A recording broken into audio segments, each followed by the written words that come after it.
By now, should be somewhat familiar with the term adaptive challenges, and so we're going to talk a lot more in this lesson about what it means to lead in the face of these things. So here's a list of some adaptive challenges that are facing us right now.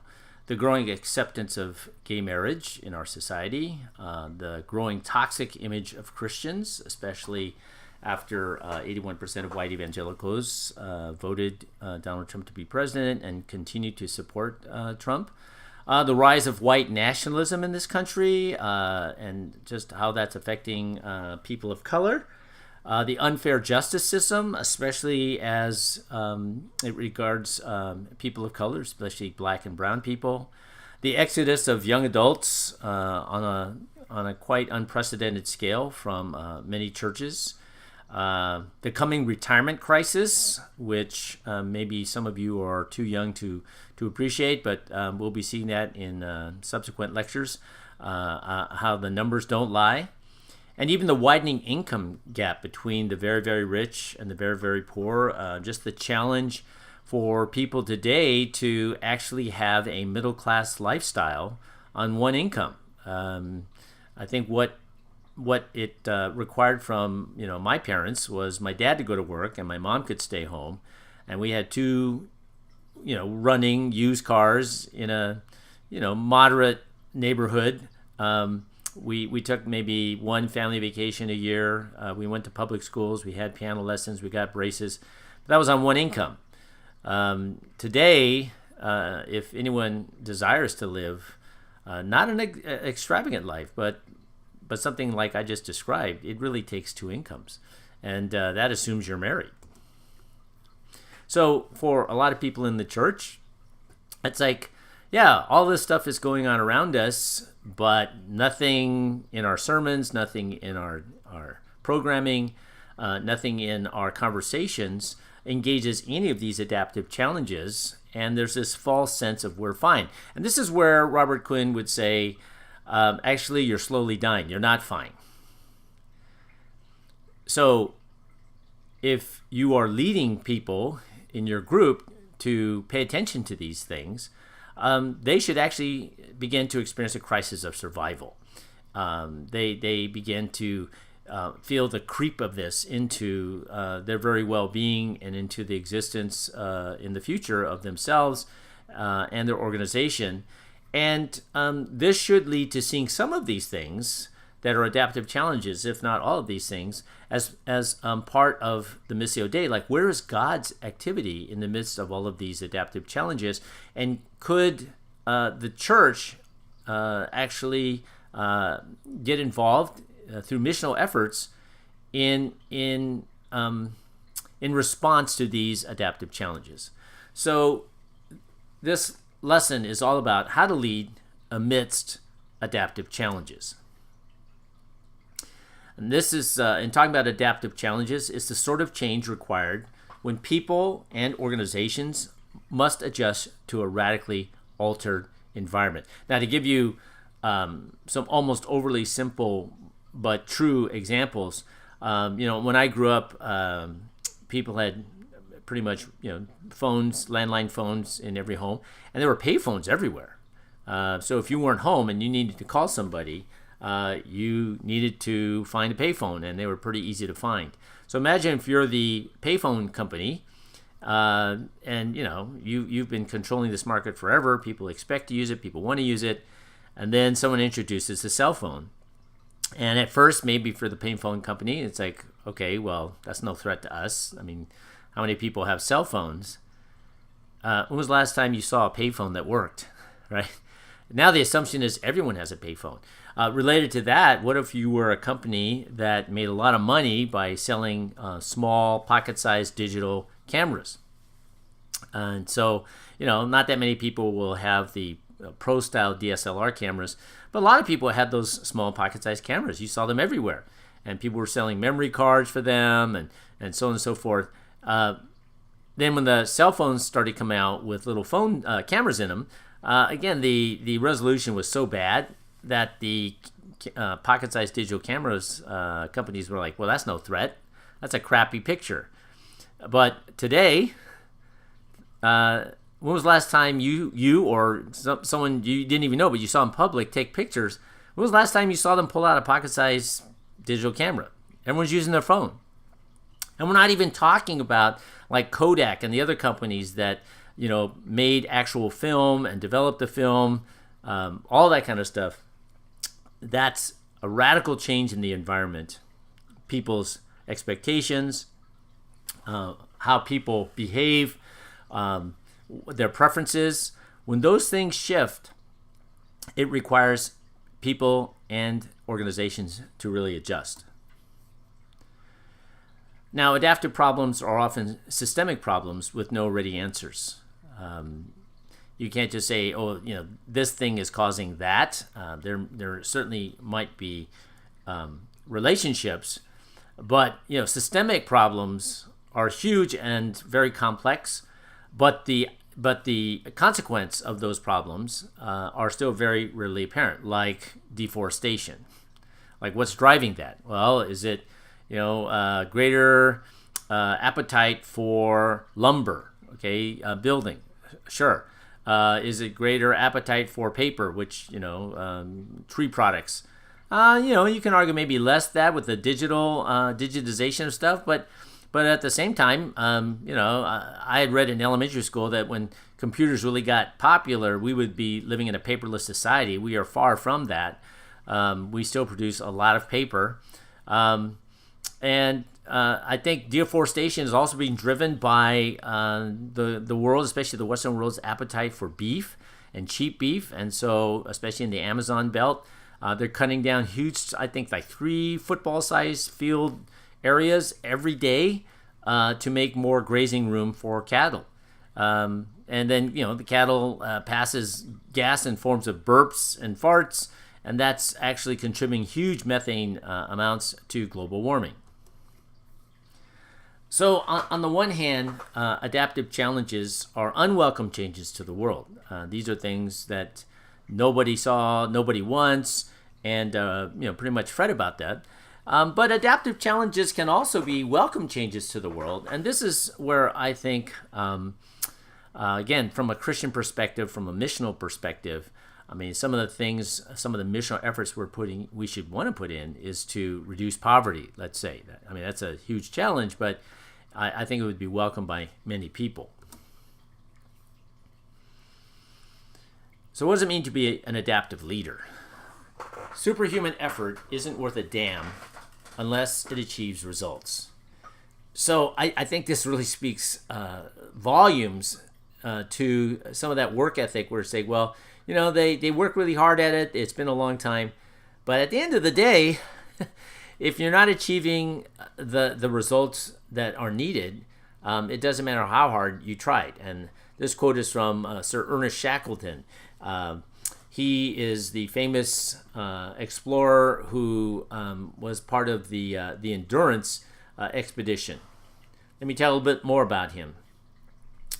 Sir Ernest Shackleton led the Imperial Trans-Antarctic Expedition from 1914 to 1917. It would have made a lot more headlines, but there was something else that was drawing most of the world's attention during this period. Can you guess what that was? If you guessed World War I, you guessed correctly. So when he and his crew left with their wooden sailing ship to explore the Antarctic and try to get to the South Pole, again, didn't attract a super lot of attention.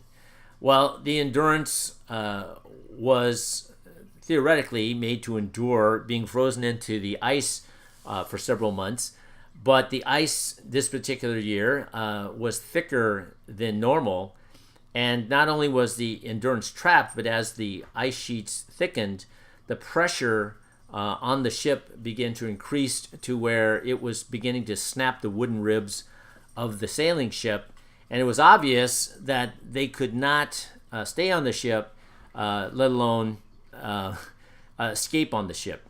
So they ended up abandoning the ship and camping out on the ice floes for another 5 months. So that's 15 months. Now understand, they had already eaten through all their food supplies.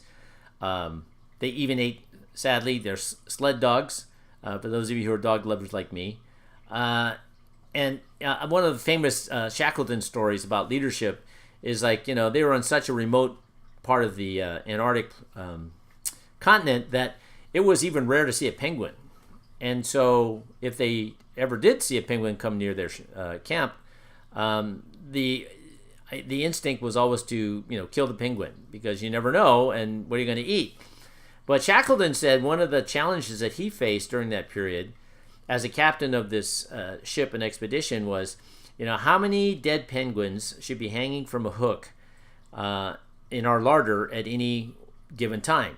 He says because part of the crew, if they saw not enough penguins hanging from the hooks, even though we've seen so many, we didn't try to kill everyone that we saw, they would say, what are we, idiots? We're going to starve. But another half of the crew, if they saw way too many penguins hanging from hooks, they would start to think, oh, we think we're never going to leave this place. And they would lose all hope. And he says being captain of this expedition for these many months was not just about keeping all my men alive, but it was on a daily basis balancing like how many dead penguins on any given day to have on hand. And when he described that, I thought, oh my gosh, that so resonates with me and what I learned being the senior pastor of a church. I mean, some people are going to react in completely the opposite way to the exact same conditions. Adaptive leaders ask their followers to evolve, not to stay the same, to go beyond what they know, how they've done things, and what they are comfortable with.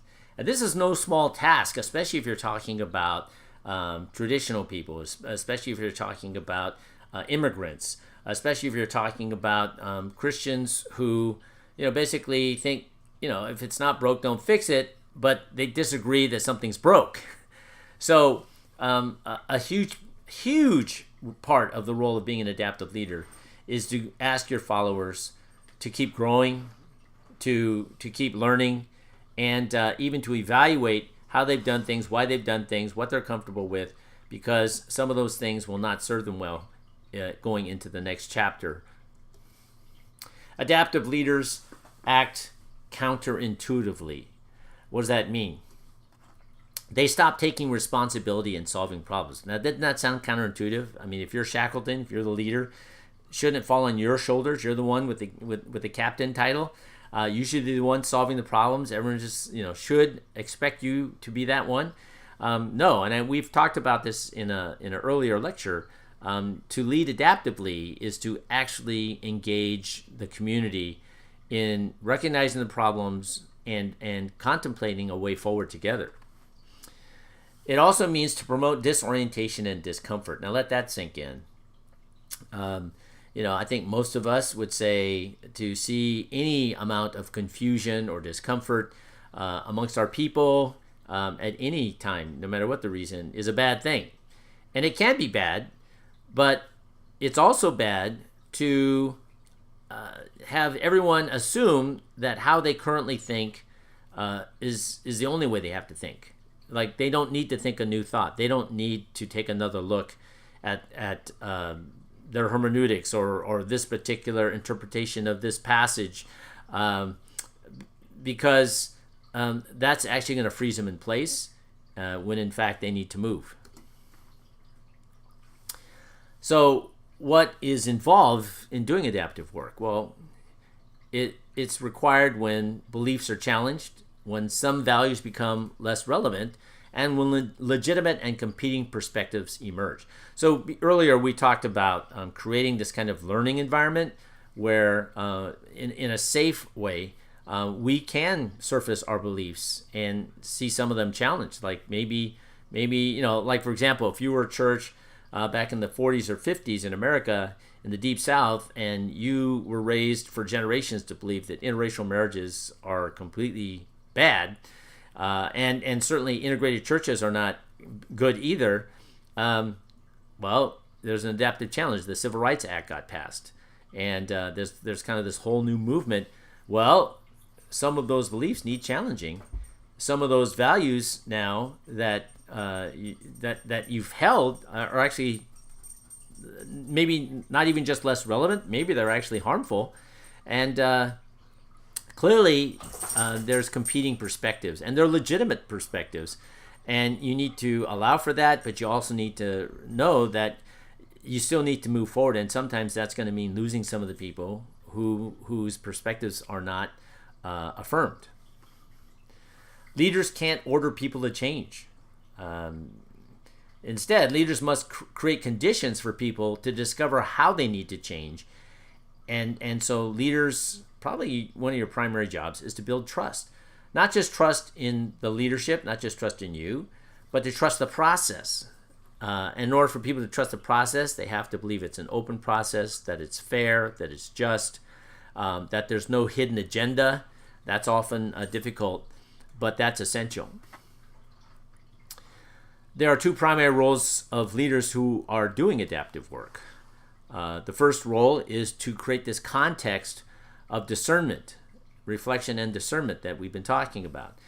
And then the second role is taking what is discerned and reflected upon in that context and then resetting the ethos of the organization, kind of like doing a culture reboot, saying that, some of the things that we've assessed, they no longer go forward with us, other things do. So let's look at this a little bit more carefully. Okay, so creating a context, it involves mapping the culture that nearly everyone wants against the current culture.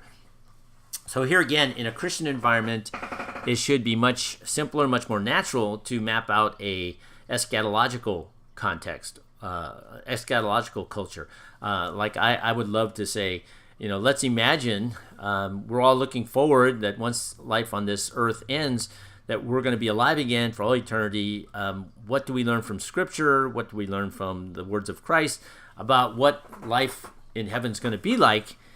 And, that's where, again, it comes up, is there going to be racism? Is there going to be sexism? Is there going to be classism? Certainly there's not going to be tears. There's not going to be hunger. So it's important, and I think relatively simple to establish a culture that's more kind of eschatologically oriented without completely being oblivious to the status quo. It involves broad assignments with limited instructions. This might be really tough for some of us because we're used to giving very narrow assignments with very clear instructions, right? Broad assignments means, it's like, look, go explore in this area. And, the limited instruction is do the loving thing as often as you can, or use your best judgment. I remember when I was studying the Nordstrom store chain, for some reason I went through this period where I was really fascinated with Nordstrom's. And it was fascinating to me that when they had new employee orientation, here's this very successful, very classy department store. And so the new employee would come in and would expect to see this hundreds of page long employee handbook. But instead they're handed the 6x9 gray laminated card. And all it says on the card is, use your best judgment in any and every situation. And, sometimes they would say, that's it? I mean, there's no do this, don't do that, do this. Don't. They said, there have been instances where certain employees have gotten in trouble, or they've gotten us in trouble because they didn't use their best judgment. But why do we need to punish everybody else who aren't doing those things? So in general, we still think that you just need to have that clear in your mind, that we entrust you and empower you to use your judgment and do the best you can. It also obviously means being creative. We just can't think, we just can't do everything the way we've thought and done before, because we're going into a realm, we're facing an adaptive challenge that we've never faced before. There are 6 principles for leading adaptive work, and let's go over them very quickly. One is to get out on the balcony. What does that mean? Don't get caught up in the action. Don't be so doing everything. I mean, get up there on the bridge if you're the captain, and see where what everything looks like from above. See the context for change, or if you don't see a context, create one. Reflect regularly on many ways a ministry's habits might actually be sabotaging adaptive work. We get into these rhythms, these habits, these cycles, and it's very easy to let those things kind of rule our time, rule our staff meetings, rule the way people actually function when they go back to their cubicles or their offices. Those kind of things need to be surfaced and confronted. Number 2, definitely identify the adaptive challenge. Is it a technical problem that doesn't require adaptive thinking, adaptive effort, or is it truly an adaptive one? If you're not sure, go back and review the difference. Anticipate significant changes and sacrifice. Know ahead of time that moving ahead in the face of an adaptive challenge means certainly you can't do everything as normal. You're going into a new normal. And also diagnose underlying conflicts about values and norms. So, for example, if you say, oh yeah, we believe that the greatest commandment says that we love God by loving all of our neighbors. And he said, okay, we don't disagree with that. But in practice, right now, which neighbors would say that our church or portions of our church actually don't practice that, right? And be uncomfortable with that, but surface those kind of irregularities. Number 3, regulate distress, kind of like a coxswain on a rowing team who's always calling out the pacing based on the conditions, based on what he or she sees as necessary. So part of that is setting tempo. Don't do too much too fast. You can just burn people out. You're going to frustrate people. Tempo is really important. And understand that for some people, what you believe to be the right tempo is going to seem too slow, and other people it's going to seem too fast. It's also important for you to make sure that people understand this is critical. This is not a casual thing. You and I really need to feel the urgency of needing to change. We're slowly dying. And at the same time, get people, including yourself, comfortable being on the edge.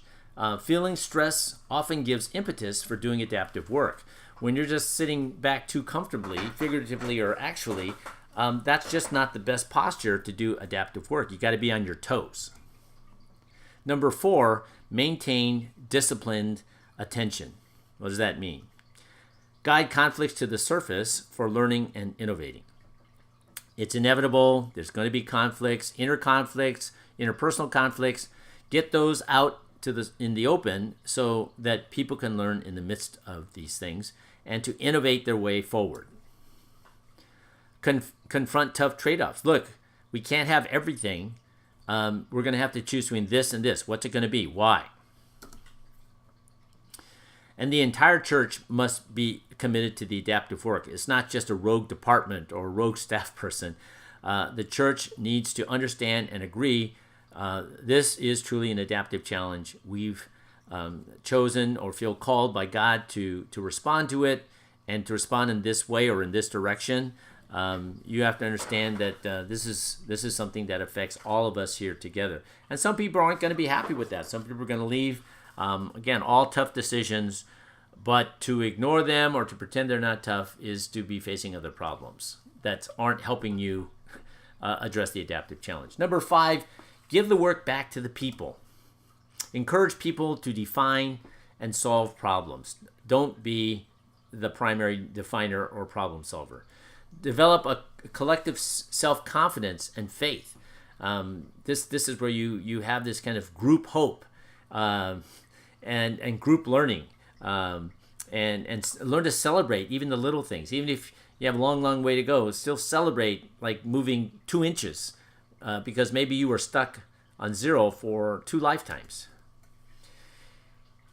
And remember that confidence is daring to risk and to be responsible. So it's not just daring to risk, it's to be responsible in the face of what you've risked. And so that means, owning up to it, own it, don't push it to somebody else, don't shift it to like, we couldn't help it. I mean, be clear, and that's really important, be clear that what you're doing is for these reasons. And number 6, protect the leader voices from below.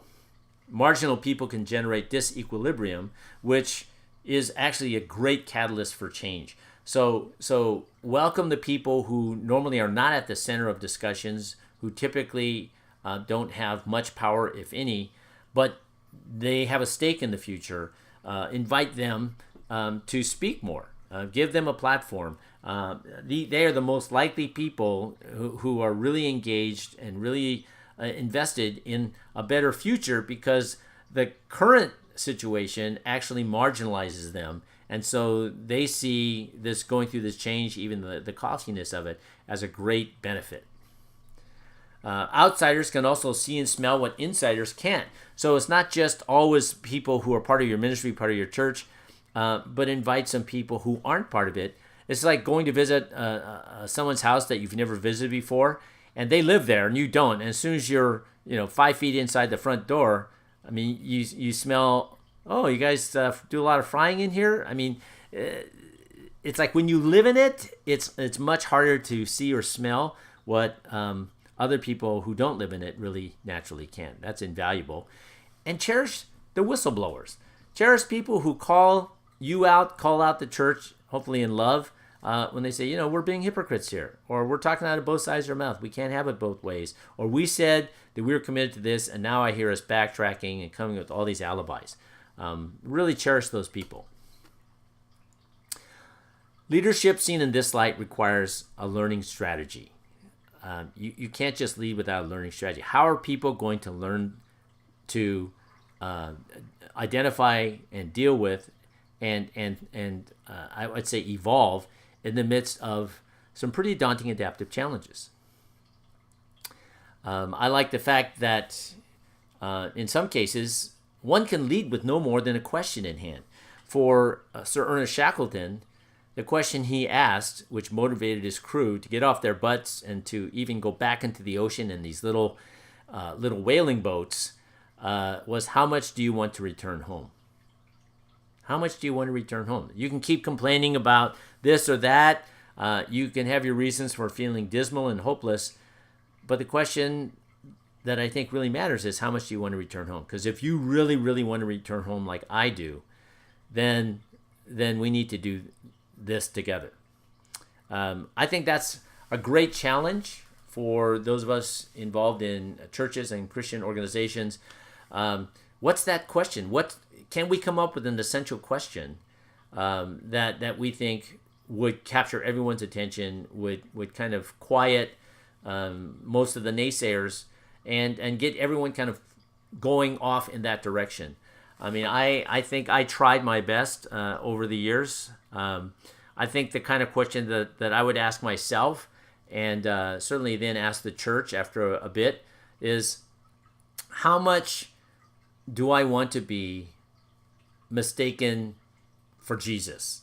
Or maybe that sounds too Sunday school. Like how much do I really, really want to be like Jesus, to follow Jesus, to treat people the way the record in the Bible shows that Jesus treated people? How much do I want our church to be seen and known and respected as a church that's willing to lay down its life in order to live for other people in the name of Christ?